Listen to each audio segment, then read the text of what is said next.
Jy kyk goeiemôre, good morning.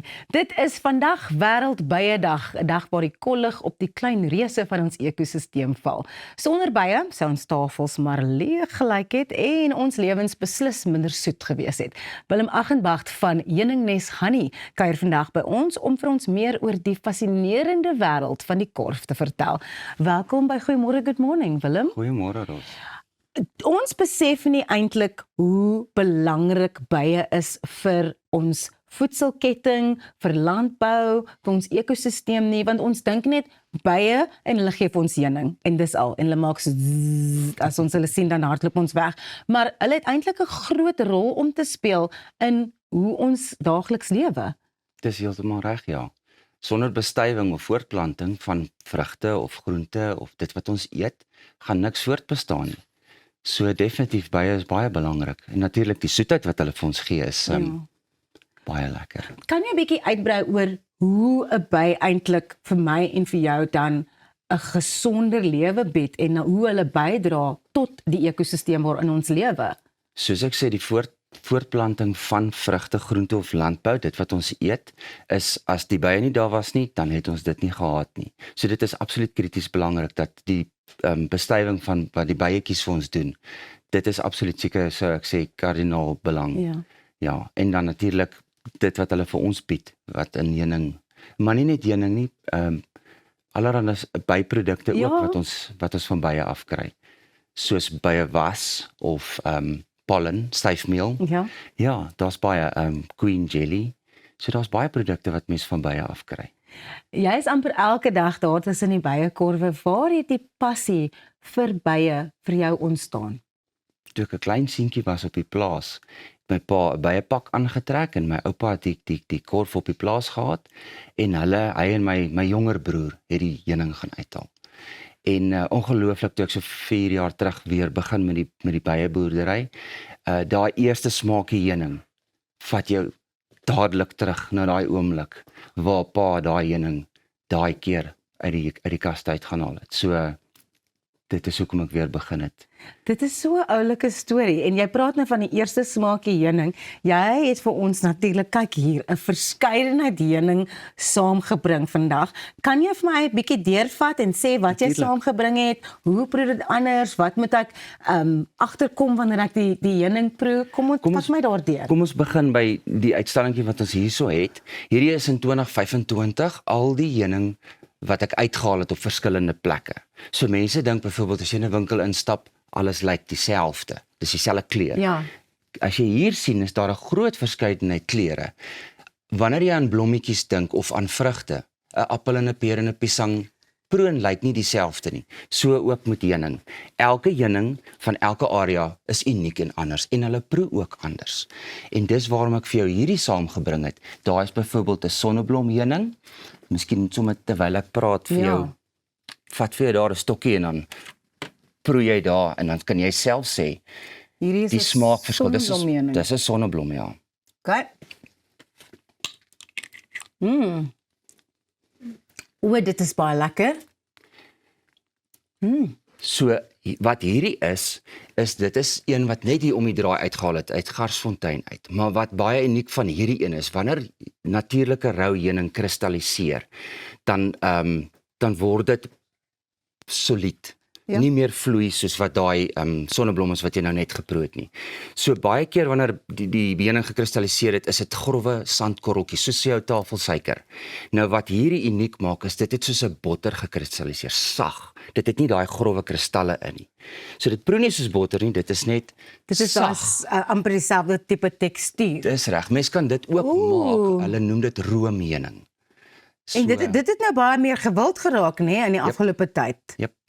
Sien jy baie veranderings in hoe mense heuning ervaar of in hulle lewens gebruik, soos wat jy nou deur die byeboerdery gaan deur die jare? Elkeen is uniek en anders. Party hou van gekristalliseerde heuning of van roomheuning, soos die nou. Ek sal mos nou met 'n lepel op my bank sit en so maak met hierdie ding. Dis lekker. Dit proe soos 'n fudge of 'n toffee of ja, jy sal nie sê dis heuning nie. En Dis dan baie lekker. die enetjie wat ek vir laaste gelos het, wat baie na my hart is die Namakoland heuning. Wow. So hy is baie uniek in die sin van, dis nie nou Makwaland blommetjies. September, dan sien jy op Facebook en oral al die plekkies, dis net fotos van die blomme. En hierdie is nou daai heuning wat van daai blommetjies af is.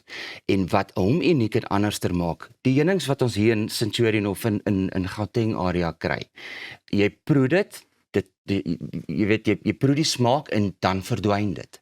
Waar hierdie een bly so bietjie. Jy proe hom vir 'n minuut of 3 of so, bly hy in jou mond. En is dit baie anders is, die impak nou van die blomme in die area, sal jy dit sê? ek het geen idee waarom hy so uniek is. Potent is nie. O, dit is baie lekker. Uit 'n baie prominente smaak. Hierdie is die heuningste van die 3. As ek nou dit so kan stel. Dis die een wat ek onthou van my kindertyd af. O, baie lekker. Nou, mense besef nie dat daar 'n baie fyn proses is wanneer mens nou heuning oes en stoor. Wat is van die grootste foute wat mense maak wanneer hulle probeer doen wat jy doen? Foute.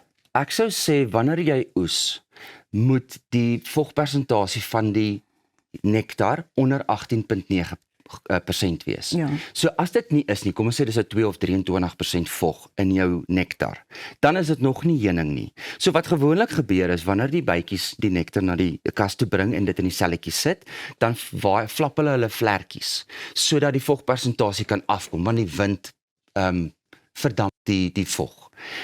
So wanneer dit hier rondom 18.9 kom, het kan selfs minder 14, 13 wees, dan maak hulle dit met 'n waslaagie toe. So 'n nuwe byeboer weet nie noodwendig dat hulle noem dit capped honey, dat dit moet toe wees met die was om geoes te word. So dan vat hulle eintlik nektar en hulle spin dit uit. Ja. En as jy te veel van dit met heuning meng, dan ferment dit gis. Yes. Want dit is nog nie heuning nie. Dit is een van die foute wat ek sou sê wat 'n nuwe byboer, ek self ook oorgekom het. Ja, maar mense moet seker maar iemand soos jy kry wat vir jou reg kan leer en in die regte rigting stuur, of jy moet maar die fout maak en dan besef, okay, hierdie is wat ek verkeerd gedoen het, ek gaan volgende keer bietjie beter doen. Ietsie van alles. Ja. Videoetjies kyk oor dit. Yes. Mense wat byeboere is, vra. Ons is baie vriendelik en gawe mense, ons deel graag. So as jy 'n vraag het, ek kry baie oproepe daagliks van mense wat sê dit gedoen of dat gedoen, hoe kan ek maak so? En ek self vra ook nog steeds vra. Hoe moet ek maak wanneer ek hierdie uitdaging of daardie uitdaging het? Of wat doen jy in hierdie situasie? Ja. Omdat dit's 'n living organism. So soms kan dit werk as jy hierdie ding doen, maar soms moet jy ietsie anders doen want die bye is anders. Waar hulle bly en dit is heeltemal 'n ander ding om te kyk na hoe hulle leef, né? Presies, ja. Hoe minder eintlik mense in jou kaste is wat jy die bye pla, hoe beter. Ja. Natuurlik as daar 'n probleem is by 'n wasmot of 'n small hive beetle infestasie, dan moet 'n mens dan kan jy die bye help. Ja. Of mure wat jou kas betree, wat jy olie om die voetjies sit sodat die mure nie by die bye kan kom nie. Dit is vandag natuurlik Wêreldbyedag, wat 'n belangrike dag is om bewustheid te skep rondom die feit dat bye bedreig is.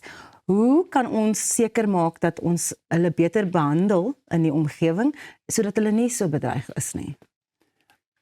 Ek sou sê waar die grootste skade is waar daar gif gespuit word. Ja. Dit is 'n uitdaging. So dit is meer 'n, hoe kan ek sê, 'n holistiese of 'n globale probleem waar groot mense wat dit in groot skaal doen aangespreek moet word. Ek dink nie ek of jy wat 'n perskeboom iets mee doen of so is die probleem of die uitdaging nie. In 'n area waar daar verskeie boere is op small holdings plotte, almal bespuit en almal en dan gaan die bytjies dood. Ja. Hulle kan nie. Baie dankie Willem, so insiggewend. Wêreldbyedag, ons is net hierna terug, selfs met 'n jong wêreldkampioen. So bly net waar jy is. Goeiemôre, good morning, gaan nou voort.